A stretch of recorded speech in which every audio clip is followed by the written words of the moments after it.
സംസ്ഥാനത്തിന്റെ ദുരന്തമാണ് കിഫ്ബി എന്നും മരിച്ച കിഫ്ബിയുടെ പിതാവാണ് പത്തനംതിട്ടയിലെ LDF സ്ഥാനാർത്ഥി ഡോക്ടർ തോമസ് ഐസക് എന്നും CMP സംസ്ഥാന സെക്രട്ടറി CP ജോൺ പത്തനംതിട്ടയിൽ പറഞ്ഞു. പ്രസ് ക്ലബ് സംഘടിപ്പിച്ച തിരഞ്ഞെടുപ്പ് പരിപാടിയിൽ പങ്കെടുത്താണ് അദ്ദേഹം തന്റെ അഭിപ്രായം വ്യക്തമാക്കിയത്. കിഫ്ബി ഒരു ദുരന്തമാണ്. പബ്ലിക് ഫിനാൻസിന്റെയും പ്ലാനിങ്ങിന്റെയും അന്തകനാണ് കിഫ്ബി. അത് ഒരു പ്രചരണ ആയുധമാക്കി മാറ്റാൻ അദ്ദേഹത്തിന്റെ ശത്രുക്കളല്ലാതെ ആരും അദ്ദേഹത്തെ ഉപദേശിക്കുമെന്ന് എനിക്ക് തോന്നുന്നില്ല.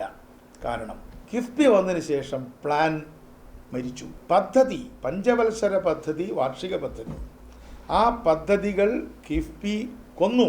കൃത്യമായ കണക്ക് പറയാം. 2018-19 മുതൽ ഇപ്പോൾ 2024-25 ബജറ്റ് അവതരിപ്പിച്ച ഈ സന്ദർഭത്തിൽ ഒരു രൂപ പോലും പ്ലാനിന് വർദ്ധിച്ചില്ല എന്ന് മാത്രമല്ല, 30,670 30,370 കുറഞ്ഞു.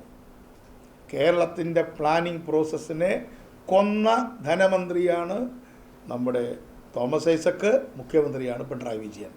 മരിച്ച കിഫ്ബിയുടെ പിതാവാണ് തോമസ് ഐസക്. കിഫ്ബിയിൽ പട്ടികജാതി, പട്ടികവർഗ, പഞ്ചായത്ത് രാജ് എന്നിവയ്ക്ക് ഫണ്ടില്ല.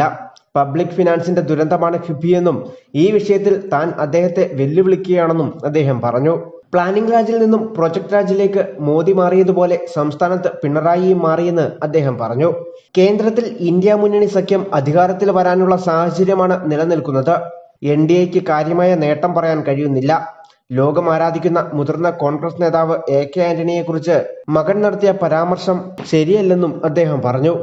ആന്റണി മന്ത്രിയായിരുന്ന സമയത്ത് പ്രതിപക്ഷങ്ങൾ പോലും അദ്ദേഹത്തിനെതിരെ ഒരു ആക്ഷേപം ഉന്നയിക്കാൻ തയ്യാറായിട്ടില്ല. അതും പ്രതിരോധ വകുപ്പിനെ പോലുള്ള വകുപ്പ് കൈകാര്യം ചെയ്തിട്ട്. അപ്പം അത്തരത്തിൽ മലയാളിയുടെ ഒരു സ്വകാര്യ അഹങ്കാരമാണ്, രാഷ്ട്രീയത്തിലെ ഒരു സൂര്യ തേജസ്സാണ് AK ആന്റണി. ആ AK ആന്റണിയെ ടാർണിഷ് ചെയ്യുക, അദ്ദേഹത്തിൻ്റെ മകനെ പിടിച്ചു കൊണ്ടുപോവുക, അദ്ദേഹത്തെ ജനറൽ സെക്രട്ടറി ആക്കുക. ചില മണ്ഡലങ്ങളിൽ കോൺഗ്രസും BJPയും തമ്മിലാണ് മത്സരം നടക്കുന്നത്.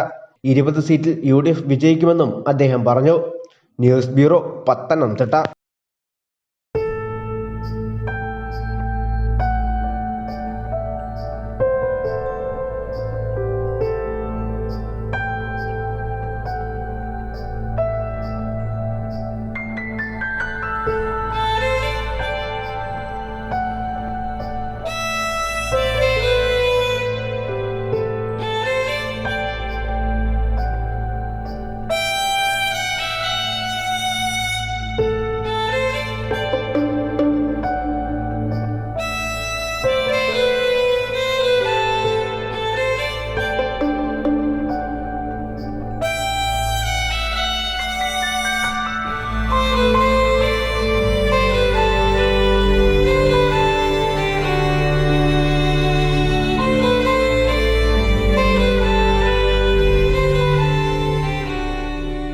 Mount Zion Medical College Hospital, Adur, Pathanamthitta.